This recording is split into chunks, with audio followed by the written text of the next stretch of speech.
How's it going, fellow traders? It's Magic Trader here, and this is the Forex market outlook for June 21st, 2018. So we had some decent moves by the institutions this week, and I think it's partly due to the fact that contracts were expiring on the 18th. So we saw some big moves as new contracts were being opened. So I wanted to wait a little bit longer to do this video because I wanted to get those moves out of the way, because when they are taking place, they are basically deciding what they want to do with price. And so I want them to decide what they want to do, make the moves, and then after the moves have been made, we come in, we examine what they did, and then we can better prepare for the following week or even the rest of the week. Okay? So I want you to understand that if I did a video on Tuesday, we'd say, okay, this is what I see in the markets. Then price would come in, the institutions would come in, and they would shift price up or down and take out zones, and it would be a completely different story, and everything that I just said would be invalid, because once zones get taken out and the moves are made, a new story appears. So that's why I always choose to typically do it on Wednesdays, but today a little bit later because there was some more movement yesterday that I wanted to wait and get out of the way first. So by looking at gold, what we can see is that gold finally declined in price and dropped down to that weekly area of demand that I've been waiting for. Okay, and I've been saying that once price gets down there, I wouldn't just buy blindly for a couple reasons. First of all, here, this area is where the banks were closing shorts instead of adding longs. All right, and this is a second test of a monthly area of demand. When there's second tests, depending on the context of price, we typically get a deeper penetration. So this area can be easily taken out, and we can see price drop down to this area down below. And from here we can see a big move to the upside like that. Okay, so for me to be able to take a trade off of this weekly area of demand, what would have to happen is this trend line would have to break, and this area would have to be taken out, price would have to come out, break through, creating new demand, and then I'd be interested in getting long here for the right upwards. That is what would have to happen. If that does not happen, I am not going long. Considering the fact that we are expecting the US dollar to get a lot stronger, this can easily drop like that. So that is why I am not taking any trades on gold. And so we get over to oil. So I wanted to take a short. I wanted to get in short off of a 4-hour zone here, but what ended up happening was price came and tested that weekly 20 EMA. Okay, so that weekly 20 EMA always causes a reaction, as you can see here on the daily chart right here. Okay, so we had a momentum shift daily supply zone created here. Price dropped. We got a move right back up, and we got a test of that area right here, and we're seeing a slight decline. But here's the deal. You take a look at the monthly chart, what do you see? Monthly trend is up. So the force of price on the monthly is up. Okay? Monthly demand and control. Force of price is to the upside.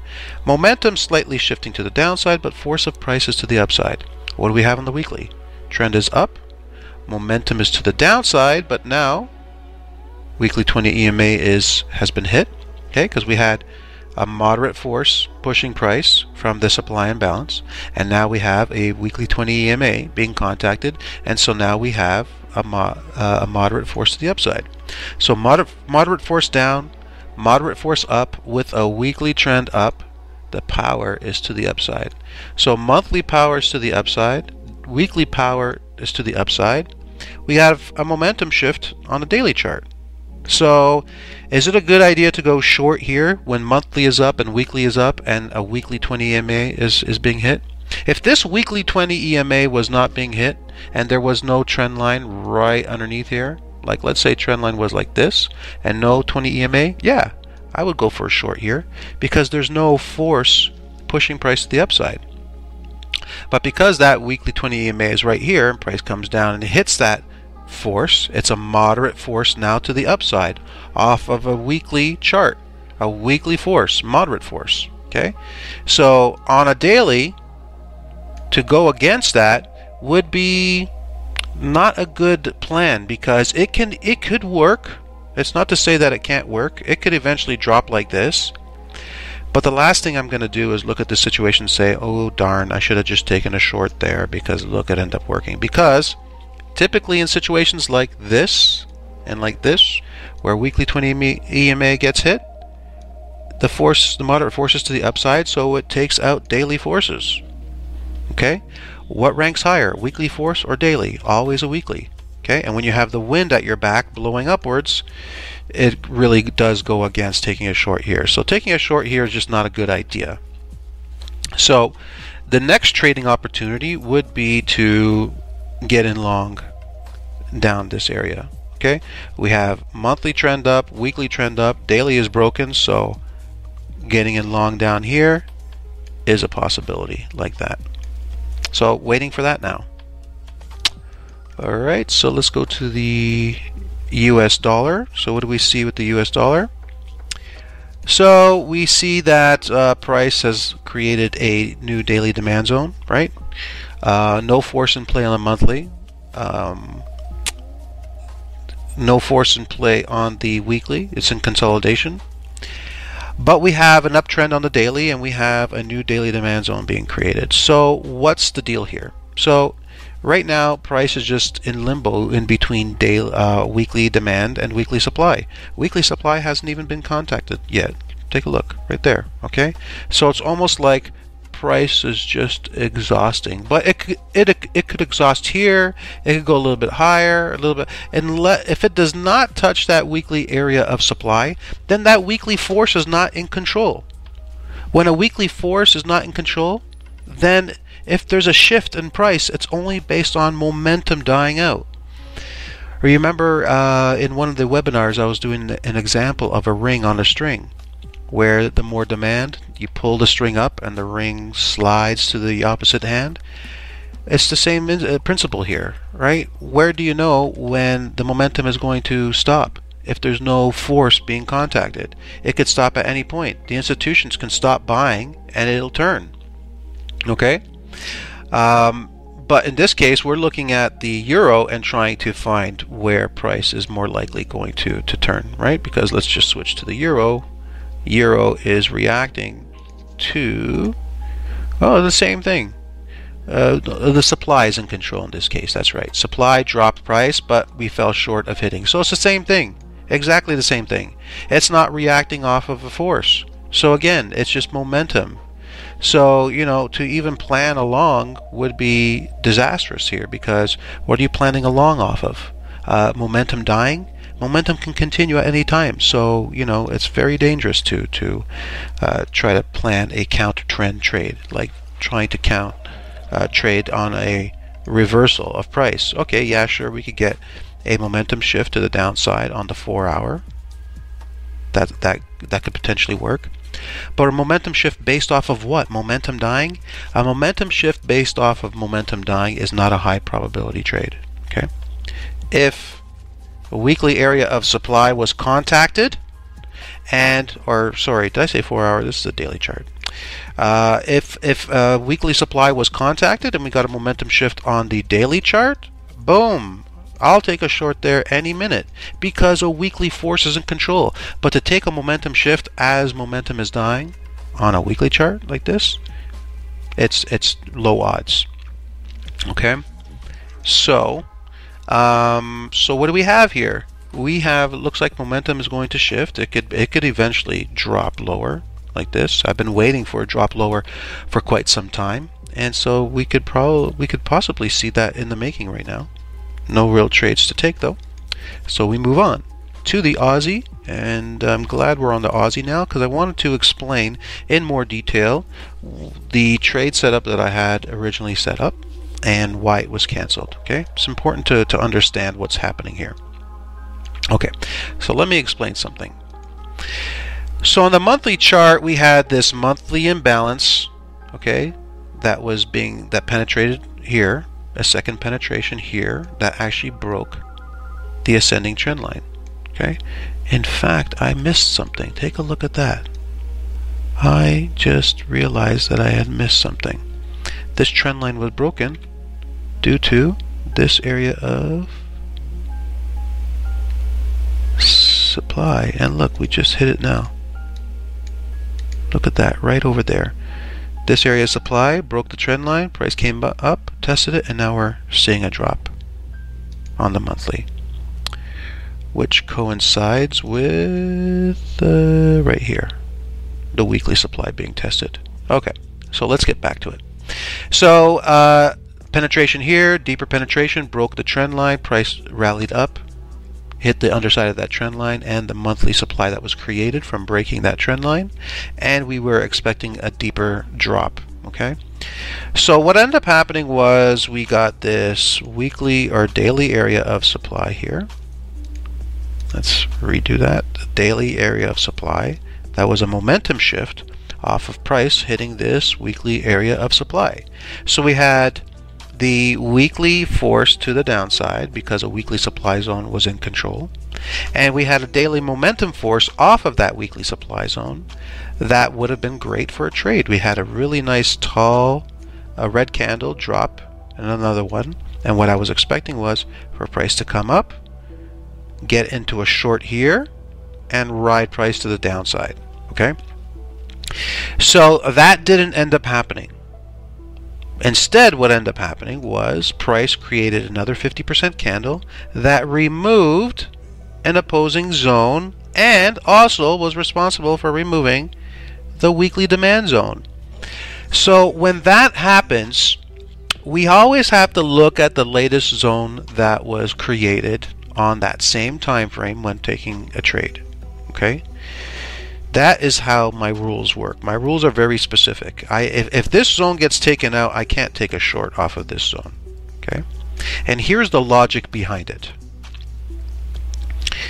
If price, we know that the institutions created supply here because they had to break that trend line. So that's institutional supply.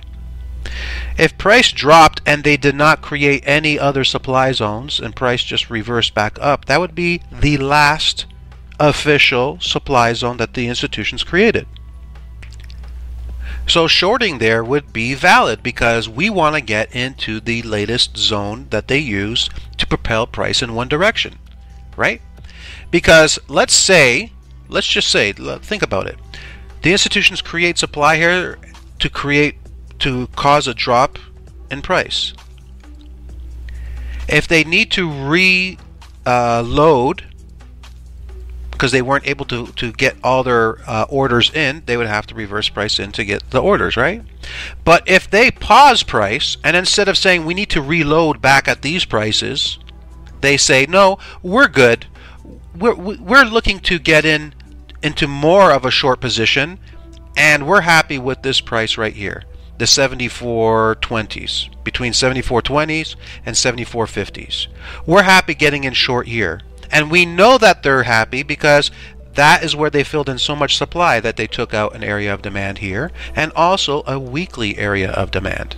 Okay? So they were happy shorting here, and then they were happy adding to their overall shorts here. They weren't looking to reverse price to get into more shorts here. They were happy getting in short here. So now think about it. So if they're happy getting in shorts here, but all of a sudden this zone gets taken out and price comes up higher, what does that tell you? What does that tell you? That tells me, I know what that tells me. That tells me, listen, if they were happy shorting at the higher zone, and then they were happy adding to their overall shorts here, and then all of a sudden they took out that area of supply, that tells me they're not happy any longer continuing price to the downside. Because if they were, they would use this area to fill in the rest of their supply and they would continue price to the downside. But if this area gets taken out, that means they're not interested in taking price lower at this time because something else is in play. Maybe I'm looking maybe my focus of attention is too narrowed in. Maybe I have to widen it a bit to look at the bigger picture to see why they would take out this zone. Okay? So if this zone got taken out, I couldn't leave my orders here to trade. If I was to take a trade off of here, it couldn't be assuming that they don't want to add shorts here, but they want to add shorts here for some reason. I couldn't assume that. I'd have to at least wait for momentum to shift to prove to me that they're taking this zone seriously and they want to fill in their supply, and then I can get in short. Okay? So here's another thing. So on the daily chart, we had this area of supply being created. So I said, okay, they have a new area of supply. They were happy shorting here and they were happy shorting here. So what I need is for a nice consolidation away, a 2-to-1 move away from the base, consolidation away, and then drive upwards to trigger the short. And I'll set my orders here and here, and then I'll cancel the orders that I had here. Okay? So the consolidation away, was that a good consolidation away with the candle almost coming right back to the zone? No, it wasn't. And here's another thing. So in my rules, I have something very specifically that I have laid out. Within this area of daily supply, right here, lies this area of 4-hour supply. And if you could see, this dotted line right here is a representation of the bottom line here of the daily supply zone. So you can obviously see that this 4-hour area of supply is nested within the weekly area, or sorry, the daily area of supply. So this 4-hour supply is sitting inside and contacting the bottom portion of that daily area of supply. Okay? The correct terminology that has been created for this is that the bottom line of a supply zone is called the proximal line, and the top line of a supply zone is the distal line. And on a demand zone, the top line here is the proximal because it's within proximity, and the bottom portion is the distal. It's the furthest from current price on when demand hasn't been touched. Okay, so yeah, that's terminology that you can add to your vocabulary, and I could use it in the future so that you understand what I'm speaking of when I say the distal hasn't been hit or the proximal hasn't been hit. Distal is always the furthest line, and proximal is always the closest line to price. Okay, so when this zone that's nested within the daily zone gets tested, I have to consider the daily zone tested. Now, you remember in the last webinar that I did, we were talking about scoring zones and giving power to zones, and how much weight does each zone contain depending on the context of that zone and how it's being used. And another thing that I mentioned was that the more times the zone gets hit, the less power it contains, right? So if you have a zone that's been tested one time, that means the weight of that zone has become less. I would have taken this trade should it have been a really nice consolidation away lower. Like if that zone looked like, you know, here's the base, here's a supply zone, and the next candle was like this, and the next candle was like this. Nice 2 big red candles down. I would have been the happiest camper. And then this monthly imbalance being taken out with these 2 zones, I would have been the happiest camper to take this zone here short. Okay? Because that would have been a winner. 100% winner. Because the formation is telling me the story. Okay? And I'll do another webinar getting into the specifics of what I am looking for, because I always mention how I'm always waiting for the institutions to create the maps, right? They create the maps, I just read the maps and determine whether or not the trade there is a trade or not.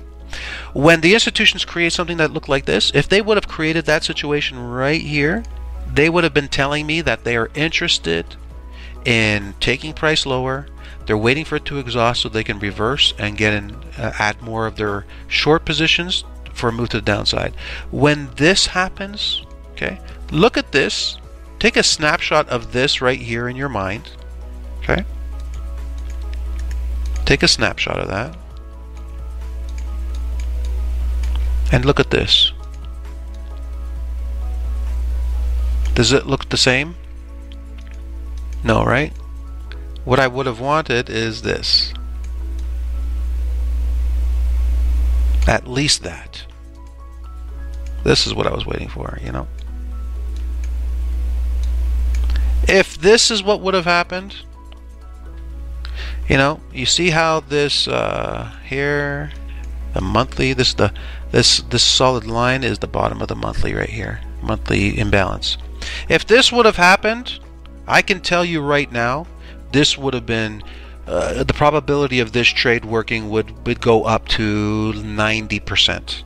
Okay, because I would have put my orders here to short, here to stop loss, and I would have waited for this, and this would have, with a high degree of certainty, this trade would have worked. Okay, but that's not what we ended up getting.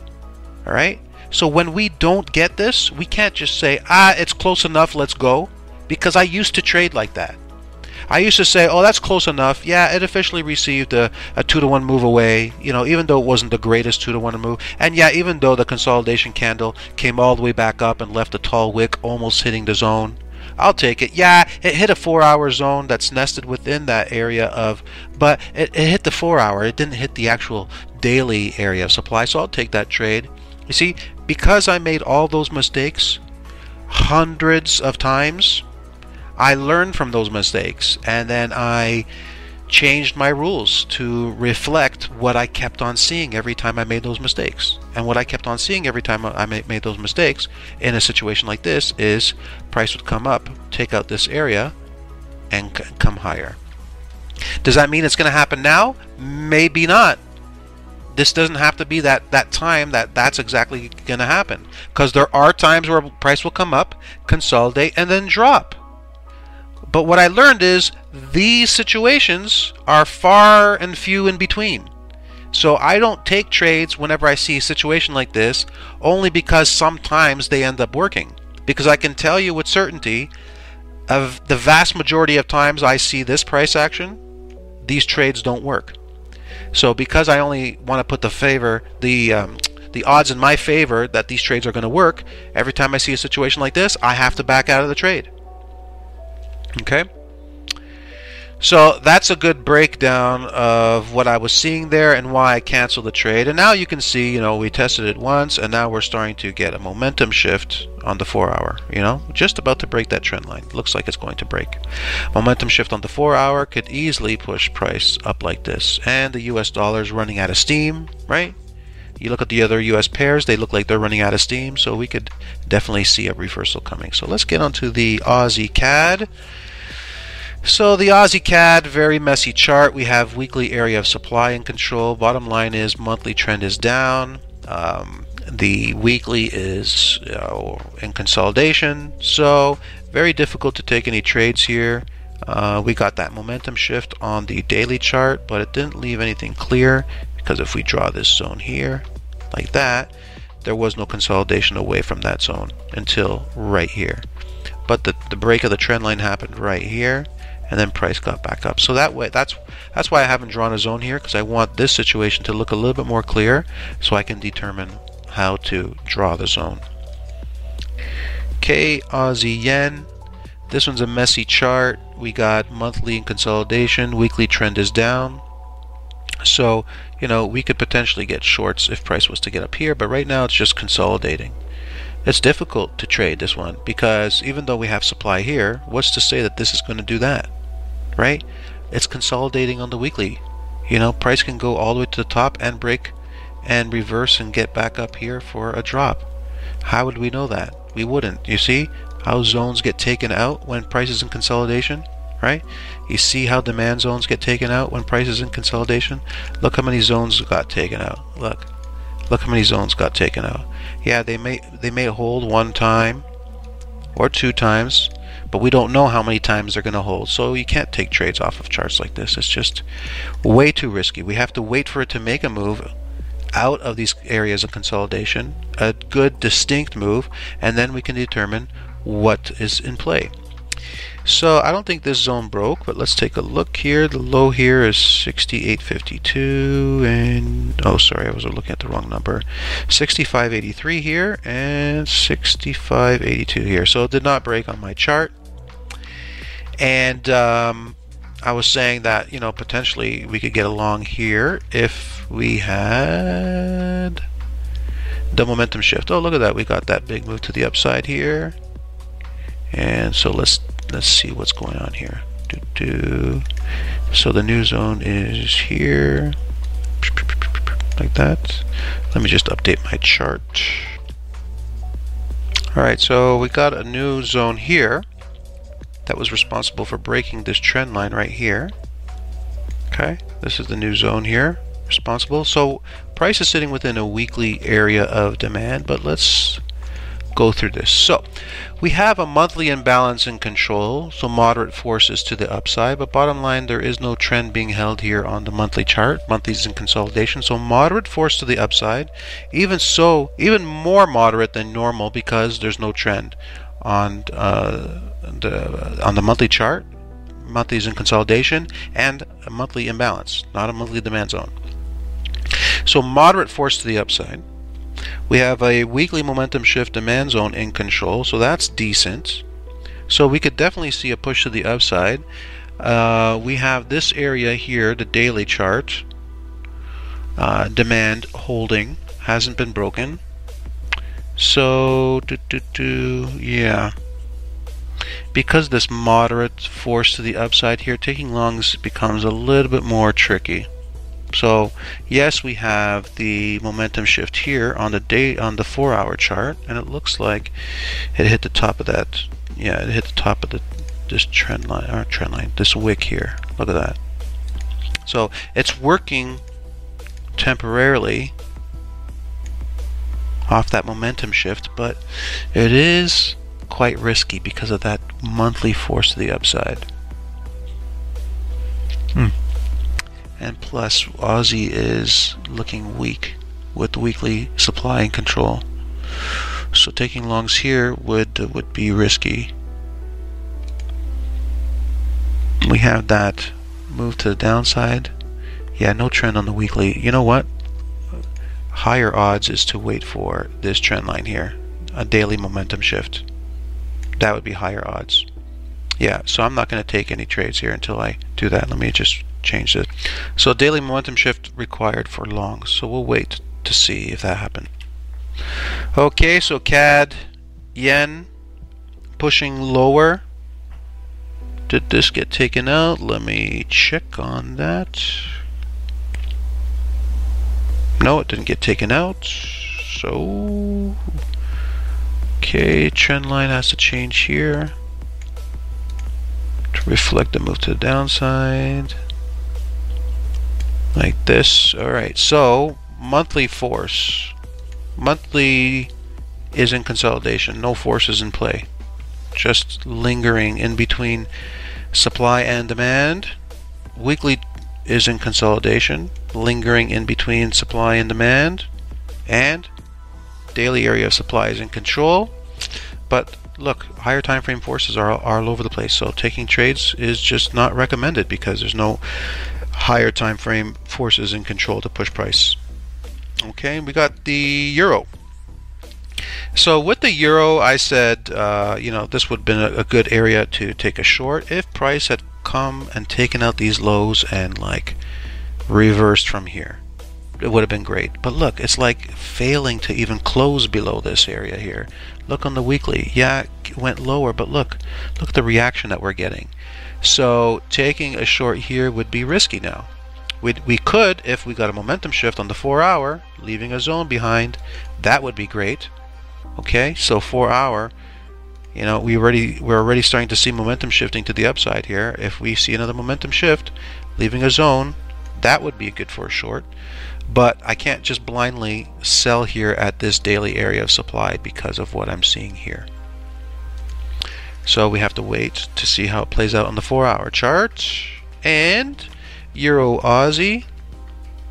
So it took out this zone, leaving this zone behind, right here. Okay, so the new zone is like this. That's just to take this one out to make it easier to look.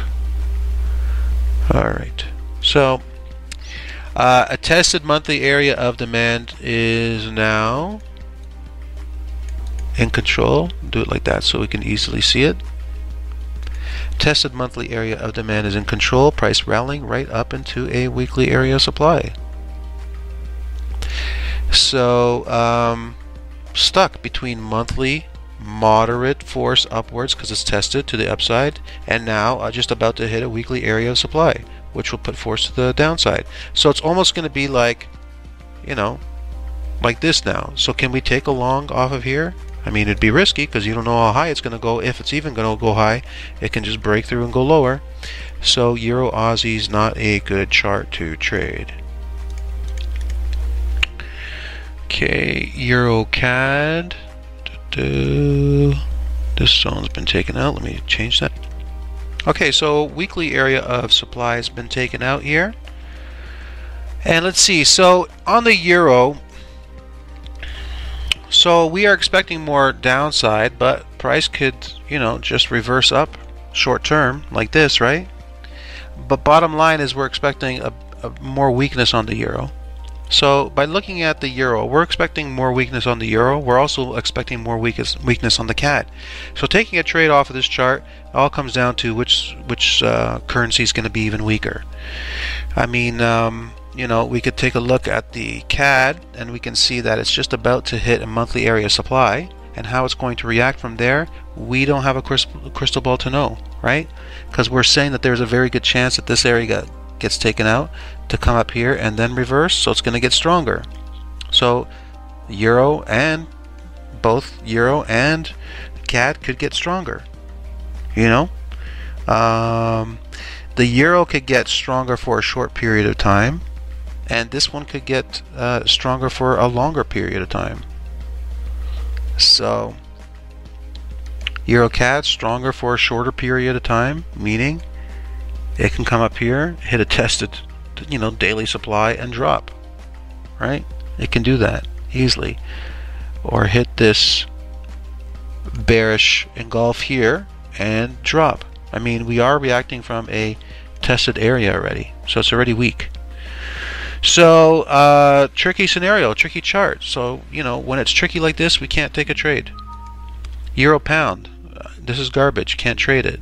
Euro Kiwi. Alright, so it's just been sideways in between supply and demand. So how can we take a trade off of this, right? Not good.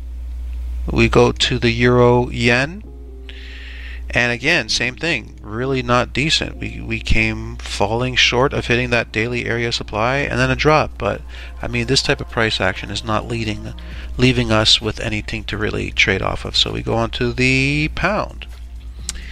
And so what do we see with the pound? So again, with the pound, just like on the Aussie, if we would have seen something like this, okay, this would have been a good short setup. Okay, closing down at the lows, showing us a great imbalance there, then, you know, this would have been good trade. But instead, that's not what happened. Instead, what we got is a drop, consolidation right afterwards, not even a second candle drop, and then price reverses right back up. And let me see one thing here too. And because of that, yeah, we didn't even get 2 to 1 move away, so immediately cannot be traded. So now I get price running right back up here, which means this zone is weaker. Can it work? Sure. There are times where things do work, even when they're not really meant to work. But on the grand scheme of things, these zones will not work. And so you have to expect that. So when you see that happening on the pound, and you see that happening on the euro, okay, and you see that the US dollar looks like momentum is shifting, is it a good idea to take a trade off of a daily supply zone on the Aussie chart? not good. Even though it technically made 2 to 1, right? All the other markets are telling you a different story as well. Again, these rules that I've made are all for a reason, because it's to save me from taking losses. So I have to look at all these charts as well and see what I'm seeing here. And look at this big tall candle, the big tall wick here. Okay, it looks like it just wants to reverse, and we might start getting that move up to here now. That could be in play, right? When we see the first sign of an improper zone being created like this, if this gets taken out, what are the chances that they want to short here? If this is where they wanted to add in short, and then this is where they wanted to add in short, but then all of a sudden they take this area out, what are the chances that this is going to be a good area now? It's slim. Okay, so this doesn't look like a good chart as well. So we have to pass it and wait to see what they're doing. And look, it's not even reversing off of any type of zone, right? It's not even, there's not even a weekly area of demand here. Okay, it's just on the weekly, it's momentum dying and possibly shifting. Can we go long off of a momentum dying? No, because again, the ring on the string, we don't know where that momentum is going to shift. It's them live coming in with supply or letting the supply die out. So we go on to the pound Aussie. I know some of you took some trades here off of the weekly, and it worked out very well for you. The pound was stronger than the Aussie. It held a lot better than how the Aussie did, so that worked out well. But now we have weekly area supply in control. So can we go short? Well, not really, because monthly trend is up. In the grand scheme of things, if this weekly area gets taken out, yes, then go long all day.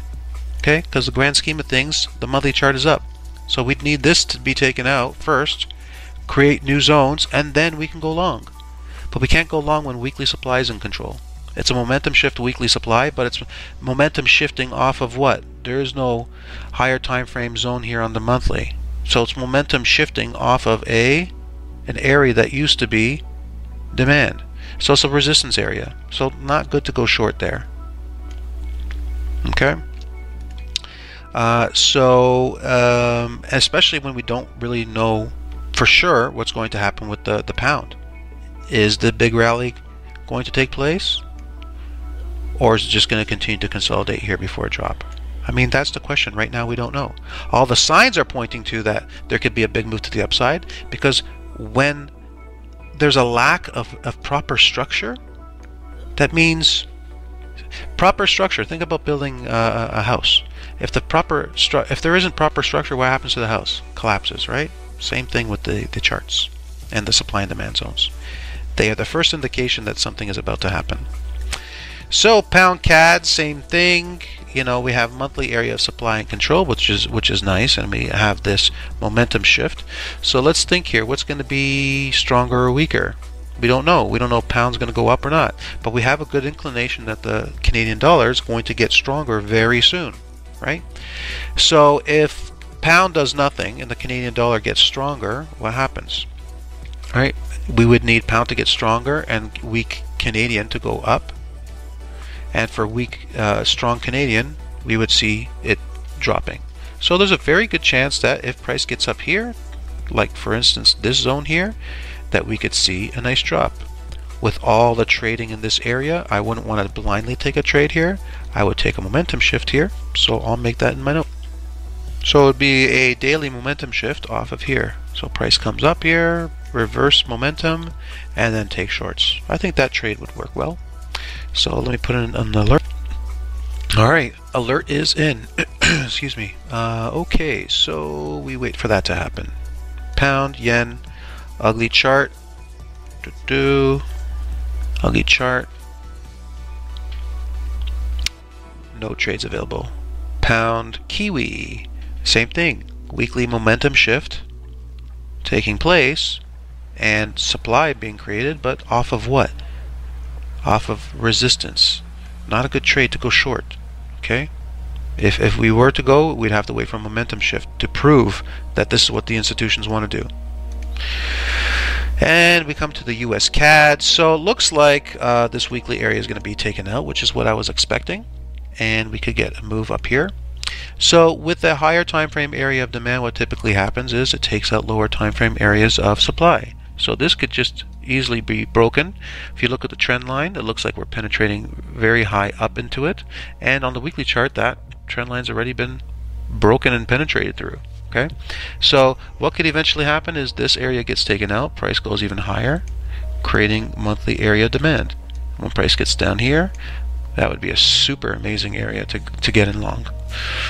Really, really amazing. So if that happens, that means a lot stronger US dollar, which supports the US dollar doing this even higher, as opposed to reversing. Because if the US dollar gets weaker, then there'd be a force to the downside, which means reaction from this monthly supply and then drop, which could happen. It would hit this weekly area of demand, and we could see momentum shift and go in long. So that would be a great area to get in long. So we really got to see what is taking place. See, there's so many pieces of this puzzle, right? We got to see what the US dollar is doing. Is it going to shift momentum? We can't really tell because there's no higher time frame areas of supply. So there's no supply forces coming into the charts. We do know that there's a supply force here, but on the grand scheme of things, these areas usually get taken out. So is that what's going to happen, or is there going to be a test first before it gets taken out? We don't know, so we have to watch and see what takes place. US dollar, Japanese yen, look at this. I mean, this is why you cannot just go long, even if you think it's going to go up, because it creates new areas of demand and then they get taken out. So you see how back and forth price can get in these areas, in these situations. You know, at the end of the day, the descending weekly trend line is holding price. It has not broken yet. So when a higher time frame area is in control, lots of craziness happens on the lower time frames. So we can't take trades simply for that reason. So let me just adjust this chart. So what we have to do is keep tracking all the supply and demand zones in hopes that it'll eventually be used for trade in the near future. Looking at the daily chart, this daily momentum shift supply, supported by the descending trend line, worked for a little bit, and now it's just kind of consolidating here. What's going to happen with this chart? Well, we have to go back to the US dollar to see what's going to happen. Is momentum going to shift on the US dollar, causing this one to drop and go lower? Or is it going to go higher and take out this area here, creating a new area of demand that we can go long at? So things are coming into play. We just have to be patient to see specifically what. Because if we just get into a trade now, we're going to be asking for trouble. Okay, a lot of higher time frame forces are pushing price and dictating price on these charts, and on others, the ones that dictate these charts, there is no forces in play. You know, pound, no demand; euro, no demand; and the US dollar, no supply to reverse price off of. So it's dangerous. Anything can happen. Momentum can die at any moment. It's live happening now, and we don't have access to live information from the institutions. Okay, I said a short here would be decent if it took out the area here, but it didn't. Just like if the euro had closed the way that I wanted to, it would have been a good trade short, just like the pound, okay, just like the Aussie. But none of those happened, so therefore this has to be disqualified as a shorting opportunity because of that. Because this can now easily be taken out and price can go higher. Okay? Here, so we're getting some weakness here. I said this could potentially make a good trade depending on what the other charts were doing. I don't see them showing signs of the trend continuing. So taking a long here would be disastrous. It could happen. But it would have to be a momentum shift on the 4-hour if the other markets were showing the same signs. Okay, 45 minutes in. This was a long video, but we covered some really important information. Some of you had asked me some questions, so I wanted just to make it very clear why I canceled the trade that I did and what specifically is happening in the markets right now. As you could tell, a lot of uncertainty right now. We have to wait for things to be certain, because when things are certain, we can open up a lot of trades on a lot of currency pairs, and we can make our nice returns. But when things are uncertain, we can't do that, because if we try to, we're just going to lose money. And I'm not in this business to lose money. I'm in this business to make good returns. Okay, and if I have to run a couple months not making any decent returns, I'm not losing 3, 4, 5%. Okay, so I don't have to make that back when the markets are clear. When the markets are clear, I'll attack and I'll make my percentages. And it'll be as if these last 2 months didn't even exist, because at the end of the year, I make my nice returns and I'm happy. Okay guys, so bigger picture, always remain focused on the bigger picture. Long video, I'm cutting it now. Hope you have a great week, and we'll talk to you soon.